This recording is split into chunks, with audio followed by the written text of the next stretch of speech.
Jesus. Ayan, the best na palakpak para kay Jesus. Okay. Sabihin mo nga dyan sa katabi mo, good morning. Doon naman sa kabila, magandang umaga. Yeah. Kasi baka kanina mo pang katabi yan, hindi mo man lang nag-good morning. Okay, kumusta po kayo? Kumusta po kayo?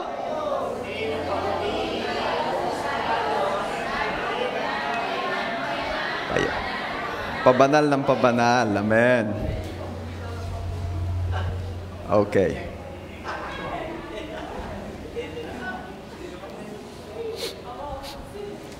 Okay. This coming November 1 and 2, muli na naman po nung aalalahanin ng marami ang mga mahal natin sa buhay na mayapa na. Ayan. At sa mga ganitong pagkakataon, panahon, lagi pong naiipaalala sa atin that life is short. Kaya ang paalala po ng Bible sa atin in Psalm chapter 90 verse 12, prayer po ng psalmista ito. Teach us to number our days aright, that we may gain a heart of wisdom. Tingnan ko po sa ibang version, sabi po sa isang version, teach us to make the most of our time. Ayan. So that we may grow in wisdom. Ang tao talagang matalino ay yung alam na ang buhay sa mundo ay maigsi lamang. And every time we are talking about All Souls Day, nare-remind po tayo that life is so short. That is why we need to pray this prayer ng psalmist. Hinihiling niya kay Lord, Lord, turuan niyo po ako. Turuan niyo po kami. Nabantayan, bilangin ang aming mga araw. Hindi dahil sa kami natatakot, kundi dahil sa gusto naming maging matalino. Dahil matalino daw yung nakakaalam na limited lang ang time niya sa mundo. Sa Tagalog po, tingnan natin, awit 90:12, dahil itong buhay namin maikli lang na panahon, itanim sa isip naming upang kami ay dumunong. Ayun. Kailangan pala raw mapatanim sa isip natin na ang buhay ay maikli para tayo ay tumalino. Ayan. At paano nga ba daw dapat natin gugulin ang ating mga hindi kahabahang buhay? Paano nga ba natin daw kailangang i-work out, gamitin ang buhay na ito the way God wants it na gamitin natin. So yun po, sa umagang ito, ang title po ng aking i-share sa inyo ngayon ay Teach Us to Number Our Days. Let's pray. Father, maraming salamat po sa biyaya na makapag-Sunday service. Salamat po sa biyaya ng buhay. Salamat po sa kakayanan, kalakasan, kagustuhan, maging yung provision nyo po para kami ay makapag-church. Thank you so much, Lord, for everything that you've done. We ask forgiveness sa aming mga nagawang kasalanan. Forgive us, O Lord. Cleanse us with your blood, Lord Jesus. Thank you, Lord, for the grace of forgiveness. We receive it in Jesus' name. Thank you, Lord Jesus, for you are our righteousness. We pray na ang pagsama at pagtuturo nyo po ang aming maranasan. Lord, bless your servant as I preach your word. At hayaan niyo po ang lahat ng makikinig ay mapagpala ding lubos. Turuan niyo po kami. Be with us. You are our teacher. Teach us today. Dwell upon our needs. We need you, Lord, and we welcome you. To you alone, all the glory and honor. Ito po ang aming prayer. In Jesus' name. Everybody shout and say, Amen. The best po munang palakpak para kay Jesus. Sabi po sa Ephesians chapter 5, beginning verse 15 up to verse 17, nakalagay po riyan. Pwede bang tulungan niyo po akong magbasa? 1, 2, 3, go. Be very careful then how you live, not as unwise, but as wise, making the most of every opportunity, because the days are evil. Therefore, do not be foolish, but understand what the Lord's will is. Ito po ay paalala ni Pablo sa mga taga-Epeso. Sinasabi po ni Paul na, ang araw ay limited na. Ang araw ng ang buhay ng tao ay hindi kahabaan. And the coming days are evil. Hindi na sa paganda, hindi na sa pabuti. Marami ay bagkos, lalong sumasama. Actually, ito na may sinabi rin ni Lord talaga sa kanyang salita, na sa huling panahon, ang mga mabuti o mga matuwid ay magpapakatuwid, at ang mga crook or ang evil ay magpapaka-evil. Yan ay nasabi na. Yan ay naisulat na. And it's happening. Kaya ang paalala po ni Paul, maging maingat kayo kung paano kayong nabubuhay. Paano daw yon? Sa pamamagitan ng pagiging matalino at paggamit ng bawat oportunidad na meron tayo. So from these verses, dito po tayo kukuha ng mga tips. How we will maximize ito pong ating buhay. Okay. We all know na si Jesus po ay naparito upang bigyan tayo ng buhay na mahaba at kasiyasiya, masagana. Diba? Kaya siguro yung iba nagtataka, bakit pastor sinasabi niyo po that life is so short? Samantalang si Jesus mismo ang may sabi na siya'y naparito upang bigyan tayo ng buhay na mahaba at masagana. Okay. Sa Bible po kasi, ang pinakamahaba daw na pwedeng average, yan, na age na maabot po ng tao ay 70 to 80. It is already written in the Bible po, hindi ko na po inilagay dyan. Pastor, may mga kilala po ako, lampas na ng 80. Bonus na huyang. Kaya kung kayo po'y lampas 80 na, ay super blessed po kayo. Bonus na yan. Kasi ang average po talaga, 70 to 80. Okay? Pastor, mahaba na rin naman ho yun. Bakit naman nasabi po ng Bible that life is short kung 70, 80, or 100 years old is long? Kasi ang pinagbabasihan po ng Bible is it's not the age na kayang abutin ng tao dito sa mundo, but eternity. So, if you will compare 80 to eternity, that's too short. Diba? If you will compare 100 years old to eternity, that's too short. Kasi ang pinagbabasihan po ng mahaba, pag si Lord ang kausap mo, ay kung ano ang kanyang basihan ng mahaba. And for Him, it's eternity. No wonder life is short. What else? Imagine you will live a life here on earth for 100 years. That's too long. At kapag umabot ka pangaraw ng 100 taon, ang pangako ng gobyerno natin, bibigyan ka 100,000. Sinong gusto 100,000? Oh, ayaw pa? Pero, living here on earth for 100 years is still too short compare to your next life na i-spend natin for eternity. Kaya pag tinanong mo ang Bible, ang buhay po ba rito sa mundo ay mahaba? Sasabihin ng Bible sa iyo, sasabihin ng Diyos sa iyo, life here on earth is too short. Okay? And since life is short, ano ang payo ni Paul sa Church of Efeso at ngayon ni atin din pag-uusapan? Isa-isahin natin. Number 1, be careful how you live. Sabihin mo nga dyan sa katabi mo, be careful. Sabi po sa Ephesians chapter 5 verse 15, be very careful then how you live. Maging maingat daw po tayo kung paano tayo namumuhay. Lalo na po ang mga Kristiyanong kagaya ko at kagaya mo. Alam niyo po kasi, ito very timely, hindi na po ako mangangampanya. At dahil mananalo ang ating mga kapatid na may tinatakbuhan, ay ayoko na magbanggit ng pangalan, baka ma-disqualify pa. Mananalo na yan, piho na, in Jesus' name. Lalo pat sa halip na manggapang ay naririto at nasamba kay Lord. Yung iba'y gapang gapang na.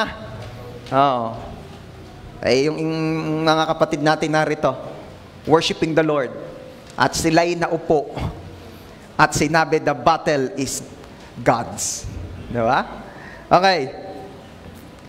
So once again, very timely po, eleksyonan. Ang pagtanggap po kay Jesus ay parang pagkandidato. Yes. Napansin ko Ang pagtanggap kay Kristo ay parang pagkandidato. Once nag-file ka, susuriin at titingnan ng tao ang way of life mo. Diba? Di ba pag kumandidato, nag-file pa nga lang, ini-stock na ng mga butante, ay, sino ga re? Ano gang credentials na re?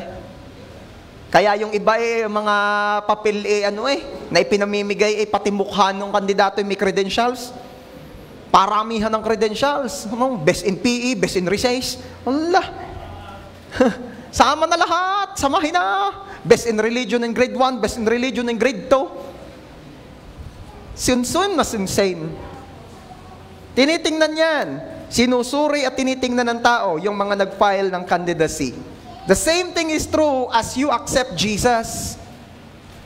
As you accepted Jesus as your Lord and Savior, as you declare to the whole community, to the whole world that you belong to Christ, na ikaw ay born-again Christian, susuriin at titingnan din ng tao ang way of life mo. What else? Sa pang napansin ko, ang pagtanggap kay Kristo ay para ding pagmalapit na ang eleksyon. Bakit? Yung dating di pumapansin sa'yo, ngayon lagi ka nang pinapansin. Pagkasalubong mo, nginingitian ka. At may inaabot na kindi. Pero, related po sa ating pagiging Christian, anong napansin ko ito? Noon walang masyadong pumapansin sa'yo. Pero ngayong born again ka na, marami na, pansing-pansing ka na, tinitingnan ka. No wonder, ang sabi ng Bible in Hebrews chapter 12 verse 1, therefore, since we are surrounded by such a great cloud of witnesses. Diba? In Hebrews chapter 12 verse 1, again, therefore, since we are surrounded by such a great cloud of witnesses. Ito'y paalala ni Paul, tayo'y napapaligiran ng napakaraming mga saksi, mga nakatingin, mga nakamasid. Napansin ko, nakita ko sa Facebook, yung anak nitong si Kuwan, yung si Gayaw, nakalagay ang profile picture ay belong to Christ. Ay born again na siguro yan. Lagi napunta doon sa may Don Luis ano ngayon? Ay titingnan natin kung talagang yan ngay ayos. Baka born again lang, sabi. Sa Facebook lang, born again. Yeah. Meron din namang born again naman daw nga, pero hindi halata sa Facebook. Magkaiba yan. Merong born again sa Facebook, pero sa realidad ay hindi halata. At meron din namang active naman talaga sa church, pero ang Facebook parang burn again. So, be careful how you live. Let's be careful how we talk. Sino po ang nakapansin nung trending na pastora? Ay siya. Kita ka naman ninyo yun. Nagpe-preach na nga. Kung tutuusin, I know her intention. And I believe na kayo din, nauunawaan nyo kung anong pinopoint niya. Kaya lang, hindi siya careful sa pamimili ng kanyang salita. Pwede naman niyang sabihin na, di mamimili ng mga magpapayagan yung manligaw sa inyo.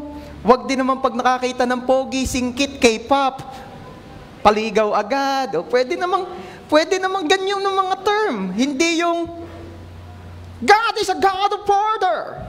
Diba? Ganun Lalaki ang dapat nagpo-provide. Tapos magpapaligaw ka sa hindi nag-aral. Ay, grabe. Pula era tuloy ang dating. Magpapaligaw ka sa walang trabaho. Ang sama ng dating. At trending siya. Trending sana dahil somehow word of God yung gusto niyang i-share. Ang nangyari, trending siya kasi she is not careful sa kanyang mga salita. Okay? May nakita pa nga ako, bumati sa nag-birthday Happy birthday. Legal ka na. Pwede ka nang makulong. Naman na. Nariyang ga. Wala. Kaya naman na. Sabi ko, parang gusto kong sabihin nga, ano ga ito? Ba naman mga, ako hindi natatawa. Bakit? We need to be very careful. As what Paul warned the Christians, the Hebrew Christians, ano sabi niya? Since we are surrounded by such a great cloud of witnesses. Ang dami nakatingin. Don't get me wrong, hindi ko po sinasabing we are living according to their standards. We are pleasing them. No. But we are doing our best para naman itong maigsing buhay na ito ay maging good example naman sa kanila. So we need to be careful how we live. Maging maingat at huwag po tayong maging batong katitisuran. You heard that? You heard that before? In 1 Corinthians chapter 8 verse 9, yan. Sabi ni Paul, do not be like a stumbling block to the weak. Huwag daw tayong maging batong katitisuran sa mga mahihina pa. Diba? Yung, ano ba ibig sabihin yan? Ito kasi sinasabi ni Paul sa Church of Corinth. Sabi ni Paul, meron tayong mga kapatid na bago pa lang kay Lord. Mga new Christians, mga baby Christians. Tingnan mo nga yung katabi mo kung mukhang baby. Naalala ko si Elise Pag sinasabihan namin si Elise, you're a baby, biglang mag-iiba ng salita, sasabihin ni Elise, nya nya. Aray ko. O, tingnan mo nga yung katabi mo. Tapos pag kamustahin mo, kung ang isasagot sa iyo ay, nya nya. Okay. Ayun, no? May nakita ko, masaya na, dumating na yung baby. Okay. Kanina, kagaya ng sinasabi ko, yung iba na mga kandidato ngayon nang gagapang na.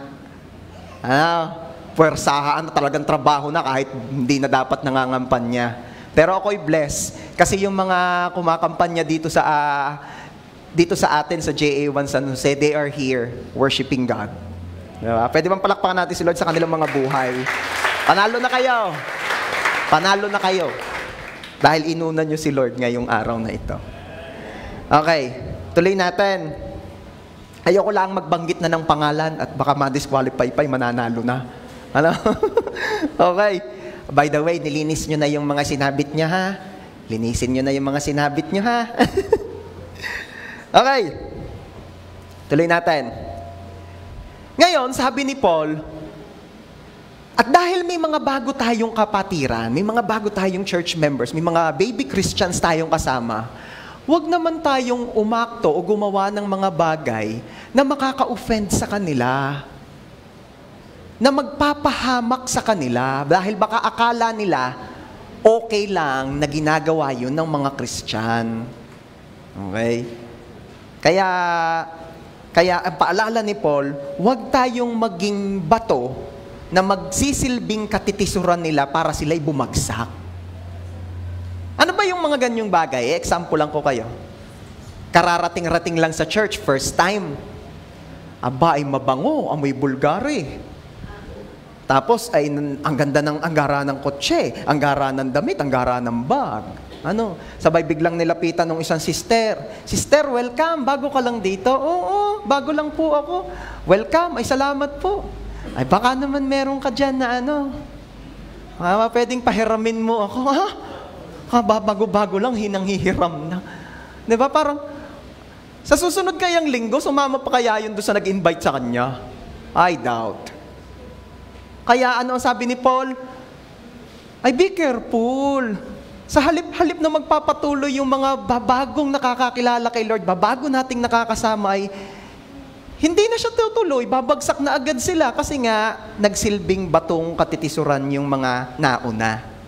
And I believe sa biyaya ni Lord, sa JA1 San Jose family, walang ganun. Actually tayo, we're doing our best pa para mapatag ang daan ng mga new friends. We're doing our best para maging kahit papaano ay mas smooth pa ang kanilang fresh na paglakad palapit kay Lord. Amen? Okay, so what else? Since Tayo po ay pinaalalahanan to be careful how we live. Kailangan talaga role model tayo. In Luke chapter 6 verse 39, sabi po ni Jesus doon, He also told them this parable, Can the blind lead the blind? Will they not both fall into a pit? Ano ibig sabihin? Hindi kayang i-lead ng isang bulag ang kapwa bulag. Pastor, nakakita ako. Mga bulag, nag-aakay-akay. Ay, may aso sa unahan.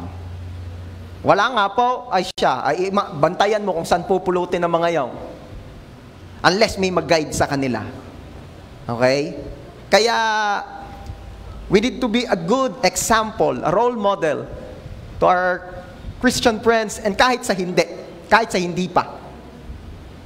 Kasi kung blind ang maglilid sa kapwa blind, ano ang sabi ng Bible? Mahuhulog sila sa balon. What else? Since tayo po ay pinaalalahanan to be careful how we live, always remember na ang buhay po natin is a sermon itself. Alam nyo ba na ang way of life natin ay preaching sa nakakakita? Na kahit hindi mo siya sharean ng Word of God, kahit hindi mo ikwento sa Kanya ang preaching ngayong linggo, the way you live, the way you talk, the way you post something on your social media accounts, alam nyo, you're already preaching. Sabihin mo nga dyan sa katabi mo, ang mga ginagawa mo ay preaching sa nakakakita nito.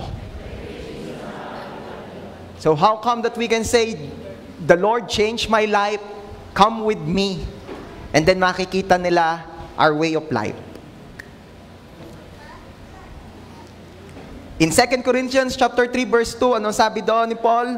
You yourselves are our letter of recommendation. Sabi ni Paul sa mga Christian sa Corinth, alam nyo mga kapatid, kayo na mismo ang aming letter of recommendation. Ang buhay ninyo, ang nakikita sa inyo, ay siya na mismong magpapatunay na ang aming itinuturo at ginagawa para sa inyo ay galing talaga sa Diyos. Kasi may nangyayaring maganda, may nagbabago. Okay? So, once again, that's number 1. Since life is short, we need to be careful kung paano tayo mamuhay. Amen. What else? Number 2. Since life is short, ano pa ang paalala sa atin? Live not as unwise, but wise. Pwede ba sabihin nating lahat? Live not as unwise, but wise. Sabi po sa Ephesians chapter 5 verse 15, Be very careful then how you live, not as unwise, but as wise. Huwag daw maging unwise. Huwag daw maging hindi wise. Okay. Ano ba yung examples, pastor, ng pagiging hindi wise sa buhay na ito? Very timely. Yung ibinebenta pa ang boto. Baka naman naabutan ka lamang ng sardinas, may nakatape na 1,000. Ay siya, sige na, ikaw na ang kapitan ko. Kahit hindi ako butante rito. Di ba? Huwag nang ibebenta ang boto.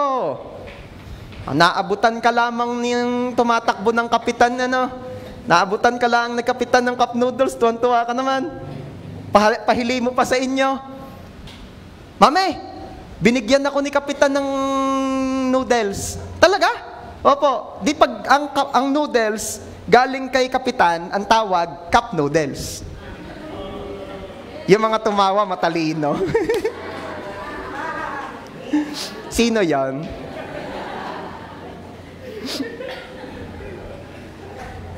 Paano pa yung mga hindi wise sa buhay? Yung binebenta ang kidney. Pambiling iPhone. Kiinimini. May nagtanong nga, kapag ba daw nagbenta siya ng isang kidney niya at ginamit niyang puhunan pang-business, tapos yumaman siya, pwede ba daw bumili ulit siya ng bagong kidney? Sinagot ni Dr. Richard Mata. Kilala niyo si Doc Marites? Si Mata, Richard, Tesoro, Marites. Diba? Sabi ni Doc Richard Mata, yes, pwede. Tapos, benta mo na lang ulit kapag nalugi ka na. Diba? Pwede daw. Pwede naman daw. Rego, kidding aside, pero those are the things na ginagawa ng mga unwise.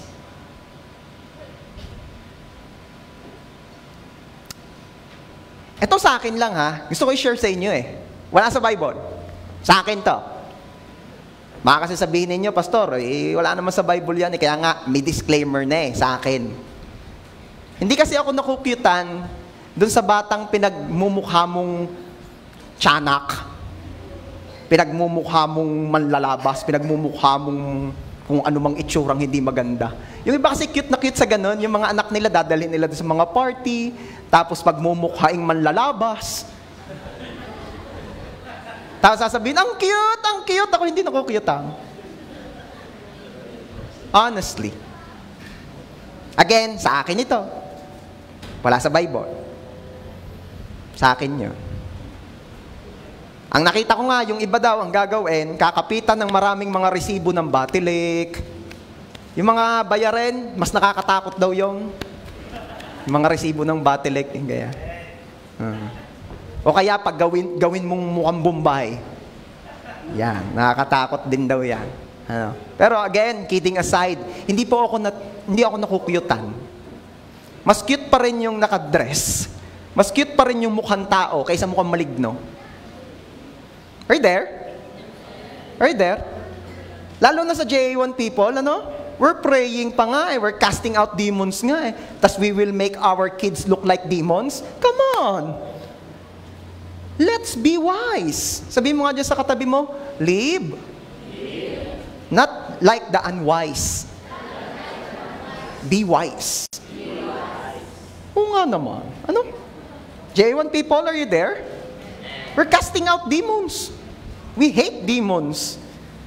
Tapos we will make our kids look like demons. Come on.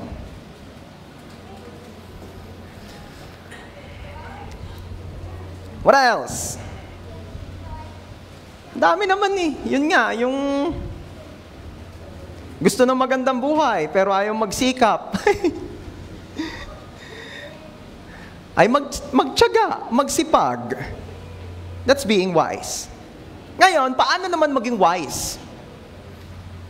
Ano ba sabi doon sa last verse na binasa natin kanina in the book of Ephesians chapter 5? Sabi doon, in verse 17, therefore, do not be foolish, but understand what the Lord's will is. Unawain daw natin kung ano ang kalooban ni Lord. Unawain daw natin kung ano yung pleasing kay Lord, kung ano yung gusto ni Lord, kung ano yung approved kay Lord. And by knowing those things na according sa will ni Lord, it will make you wise.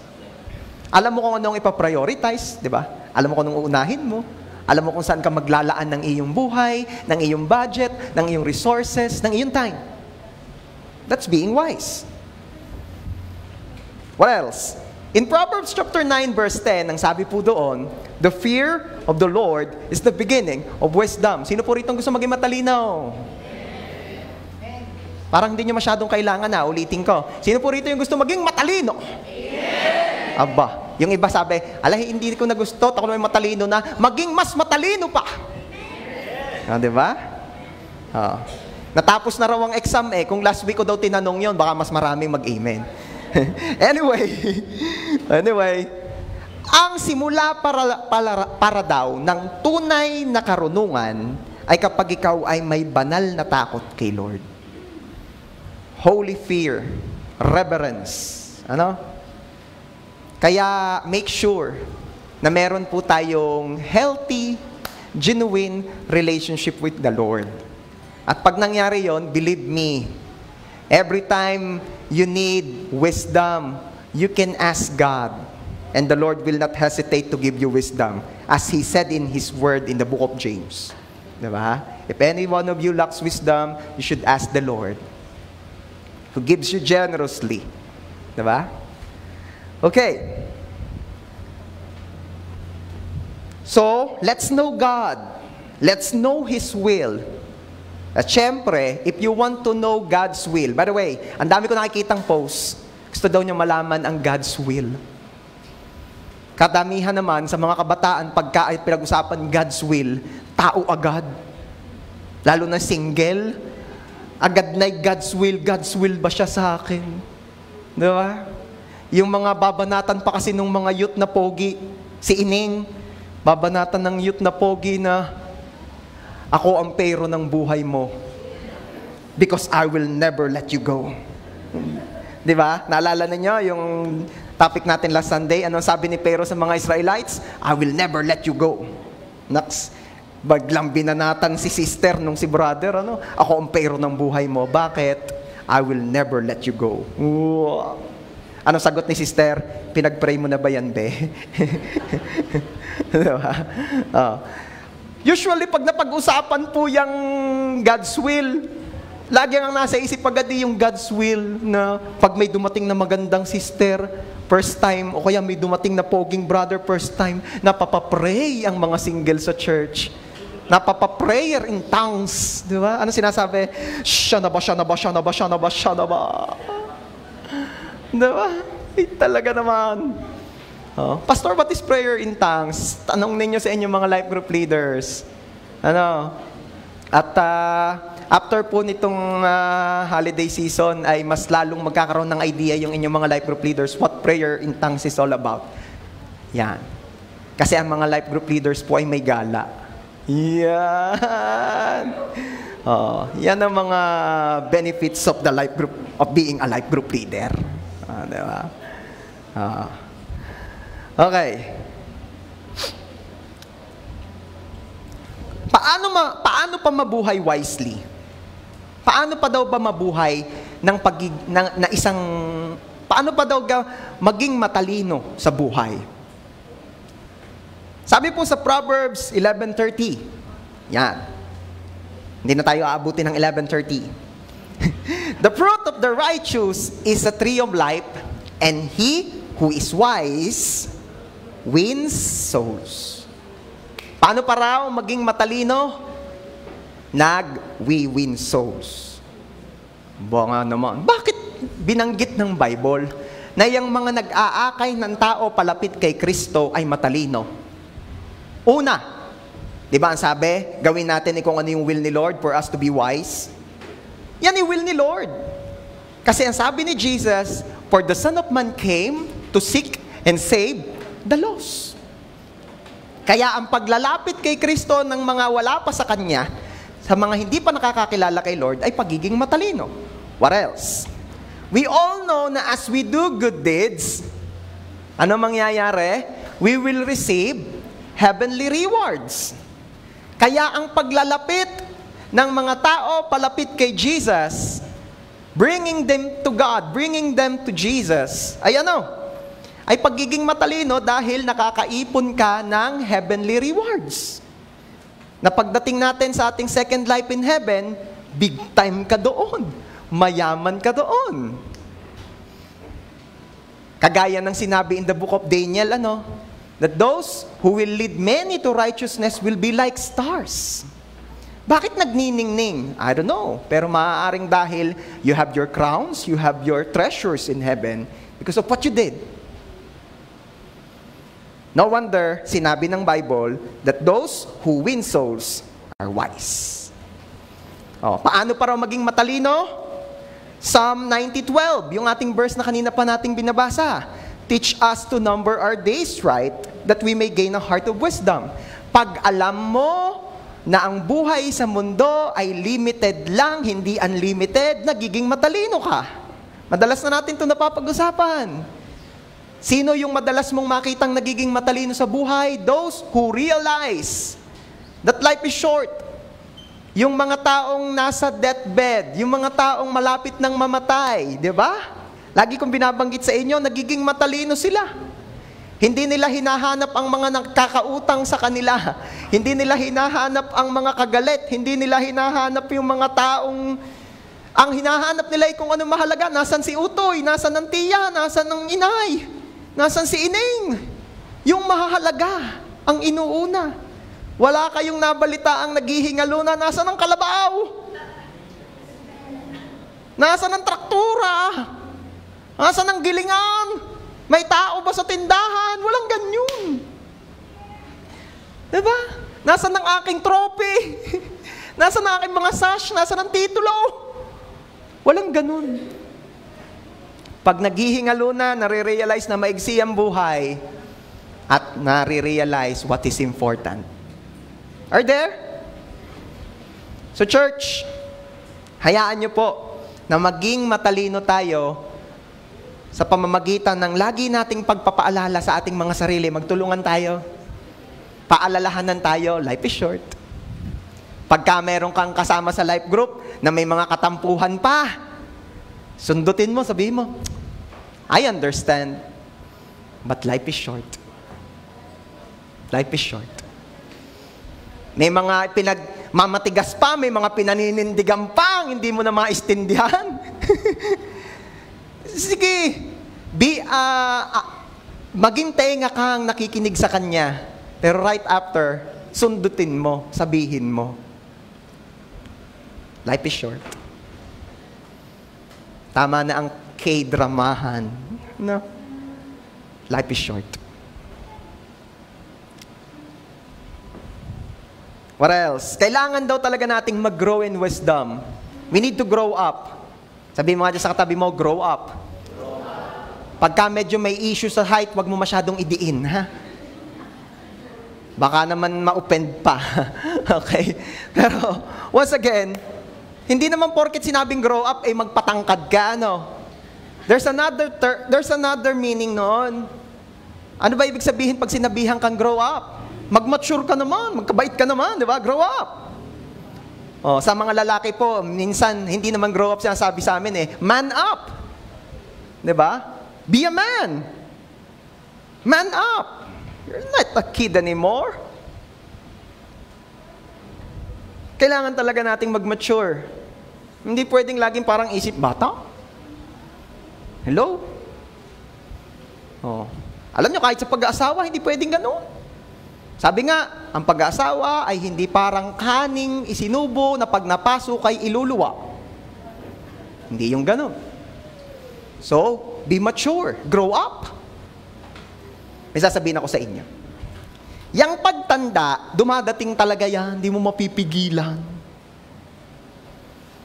Yung pagkakaroon ng bait, desisyon mo yan. Sabi nga ng isang author, remember, growing older is mandatory. Growing up is a decision. Kaya may makikita ka ang tanda na, pero parang hindi matanda. Meron ka rin naman nakikita, parang kabata pa na rin, pero parang ang mature ng mag-isip agad. Kasi nga, growing older is mandatory, but growing up, it's your decision. You will decide if you want to grow up. Sabi mo nga dyan sa katabi mo, live. Not as unwise, but wise. Grow up. Amen? So yan po ang mga kailangan nating maunawaan. Since life is short, kailangan ding matuto si Paz na magturo ng short. Number 3. Since life is short, let's make the most of every opportunity. Sabi po sa Ephesians chapter 5 verse 16, making the most of every opportunity because the days are evil. Again, in Psalm 90:12, teach us to number our days aright that we may gain a heart of wisdom. Magiging matalino ka kapag nalaman mo na ang bawat moment ay mahalaga kasi ang buhay maikli lang. Ano? Time ang nag-iisang resource ng tao na hindi mo na kayang ibalik. Kaya kahit pa may nag-i-spend ng many money sa'yo, tapos yung isa nag-i-spend ng many time sa'yo, mas matindi ang ini-invest sa'yo nung nag-i-spend ng many time Kasi yung pera, kayang kitain. Yung time, wala nang pagkukunan uli noon. Cherish those people who is spending time sa'yo. Yung iba kasi, gusto ko din magsasama, masarap ang buhay ko rin pagkasama ko rin, siya lagi nabayad, libre dito, libre doon, kain kami, gala, ako, gusto ko kasama rin, masarap pa rin kasama, madaming pira, madaming budget. Bakit? Yung isa kasi, wala namang may offer sa akin kundi, I can be your crying shoulder. Wala namang may offer sa akin kundi laging, sige, handa akong makinig sa lahat ng kadramahan mo. Wala namang ibang may offer sa akin kundi, sige, pwede akong tumambay kahit magdamag. Gusto mo lang ng may kung gusto mo ng kasama. Wala, ano naman mapapala ko sa kanya? And at the end of the day, mapapansin niya nung naubos na ang pera nung isa, nawala na. Pero yung isa, hinahanap niya. Hindi naman pala forever mabubuhay yung isa. Cherish those who spend time. Who spend time. Masarap naman, totoo, di ba? Totoo. Masarap din naman sumama dun sa those who are willing to spend money. For you? Come on. Huwag na tayong magpakeme. Talagang masarap kasama yung mga galante. Yung mga they are willing to spend money para sa'yo. Anong gusto mo sapatos? Pili ka dyan. Ba't gadi mo ako isinama? Ay, mga local yan. Tara, din tayo sa outlet. Pero, iba pa rin yung, ba't ka narito? Malungkot ka raw Anong dala mo? Katawan. Wala ka gagawin sa inyo? Marami. Ba't narito ka? Malungkot ka raw hindi mo naisip yung may pwede ka pa naman gawin sa'yo. Sayang ang oras mo. Hindi sayang. Kailangan mo Choose those people na mag-i-invest ng oras. Bakit? Kasi ang time hindi na mababalik. And speaking of time, church, don't waste time. Don't waste time. Kaya nga ang sabi ng Bible sa atin, making the most of every opportunity. So anong ibig sabihin nito? Every opportunity, grab it. Ano sabi ko? Every opportunity, grab it. Maximize it. Ano ibig sabihin? Every opportunity para magmahal, do it. Ano ibig sabihin, Pastor? Sasagutin ko na, iba pa yan. Tumigil ka. Pwede mo siyang mahalin na sa friend. Mag-aral ka muna at pagka-graduate mo, bago natin tingnan kung magkakaiging nga. Raven huwag mong sasagutin agad. Lalo na nung nalaman ng girl na yung pangalan mo, hindi lang pala Raven, may Roger pa. Lakas makapogi. Roger. Parang parang Captain America, no? Hindi, talagang dahil dun sa nagpamana ng pangalan yun Dun galing yun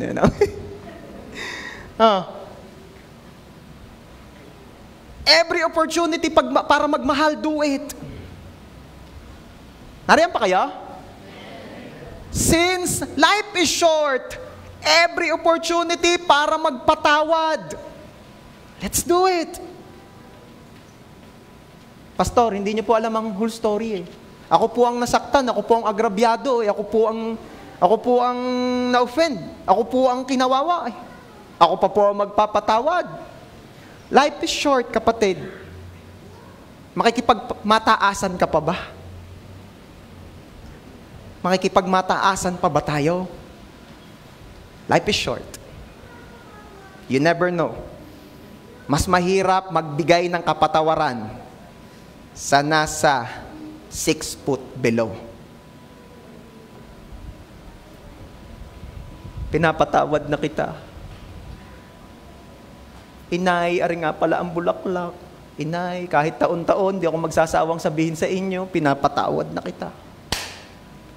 Samantalang buhay na buhay nung nakaraan, pwede mo naman sabihin yun. Baka po hindi tanggapin na sa kanila na yaw. But whenever there is an opportunity to forgive, let's forgive. Life is short. Are you there? Yeah. Kaya kung ikaw sinisiraan ng mga kalaban mo, forgive them. Sabihin mo, Father, They don't know what they're doing. Para si Jesus yun naman talaga ang goal natin To be like Jesus. To be like Jesus. Inaaway na. Anong ginagawa ni Jesus? Pinagpe-pray pa. Every opportunity para tumulong, let's do it. Kunyari, hindi pinalad, hindi nanalo, may napaupong iba, tulungan mo yung nanalo. Di ba ang hangarin talaga natin maglingkod? Tulungan natin yung nanalo. O hindi ikaw naging kapitan, nanalo yung isa, tawagin mo kapitan, Kap. Ako po ay number 1 supporter ninyo. Tutulungan ko po kayo. Wala po tayong ibang hangarin kundi maglingkod.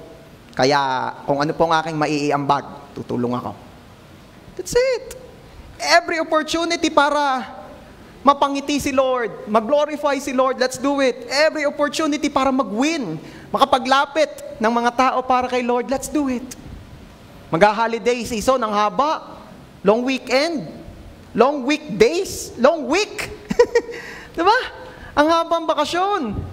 Mag-get together na naman tayo, makakita na naman natin mga kamag-anakan natin, mga pinsanin, mga tropa, bahala na kayo kung anong tawag niyo. Ang dami niyo natin uling makakasama.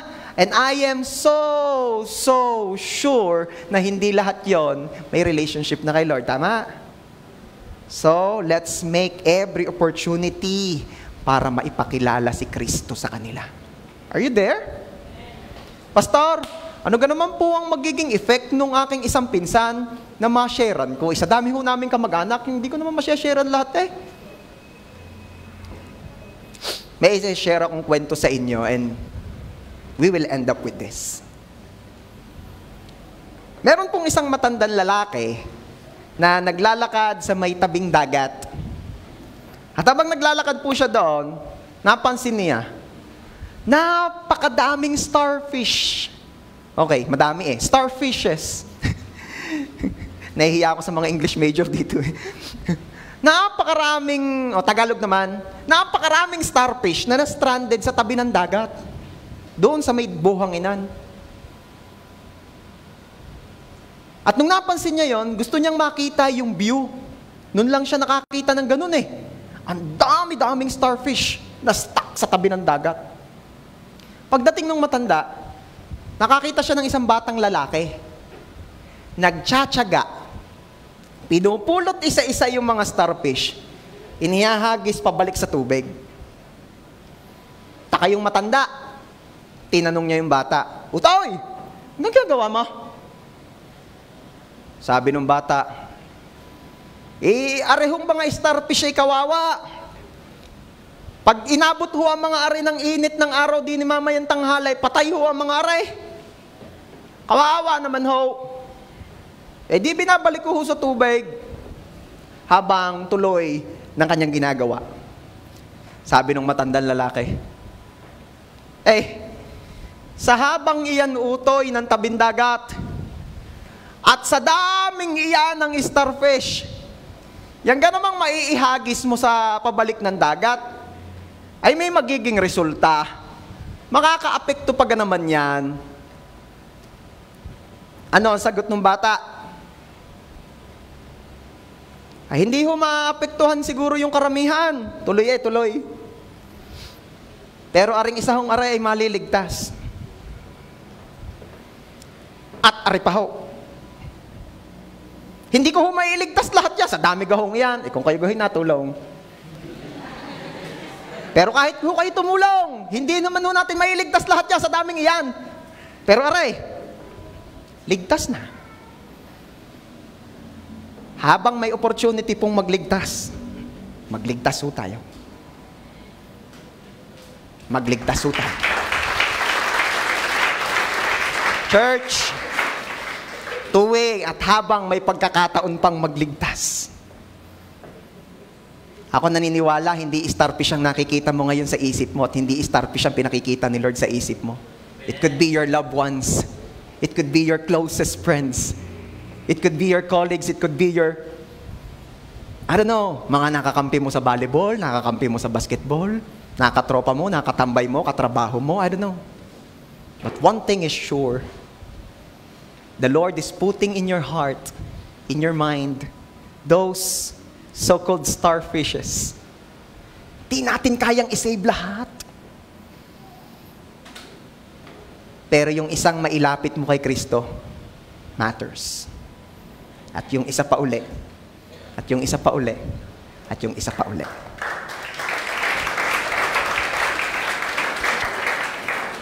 Church, ito ang prayer ko. Ma-realize natin that life is short so we can maximize this life. And at the end of the day, aakyat po tayo sa langit ng walang regrets. Aakyat tayo sa langit ng fulfilled. Aakyat tayo sa langit ng satisfied. At haharap tayo sa ating Maker at sasabihin niya sa atin, well done, my good and faithful servant. Amen. Palakpakan natin si Lord. May I invite everyone to stand up? Life is short. Life is short. So, hayaan nyo na kahit itong maikling buhay na ito ay magamit natin for God's glory pa rin. Amen? Can we worship God? Pwede ba nating kantahan si Lord ngayon?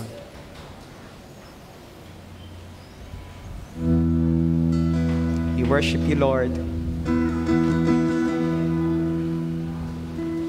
Ano nga yung second song natin kanina?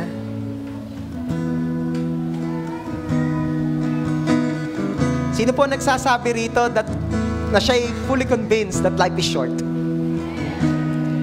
And since life is short dito sa mundo, we will spend a longer life in heaven. At ang tawag doon, eternity. At alam niyo po ba, isa sa ine-expect na gagawin natin in heaven for that so long. Imagine eternity. Ano pag gagawin mo doon? Ano pag gagawin mo sa eternity? One thing na sure na gagawin natin in eternity is worshiping God. So lahat po ng naririto sa mundo na nagsasanay na, naghahanda na ng eternity sa langit, sanayin na natin ang mga sarili natin in worshiping the one true King. Sino po rito yung nagsasabing, I want to worship the one true King? Come on, let's worship God. Hosanna in the highest. Let our King be lifted up. Hosanna.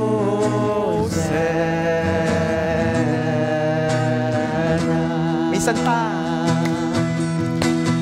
Hosanna.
Let me pray for you, church.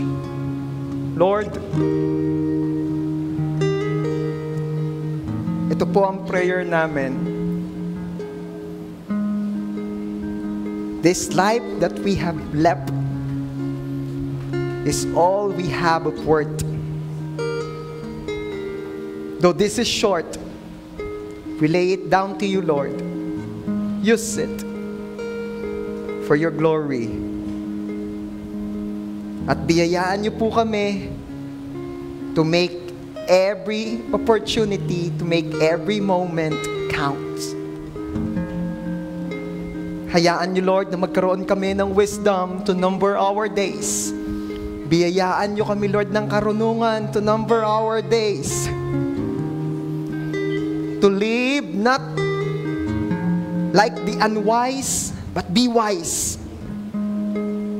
To grab every opportunity para magmahal, para magpakumbaba, para magpatawad, para maging pagpapala. Use us, Lord.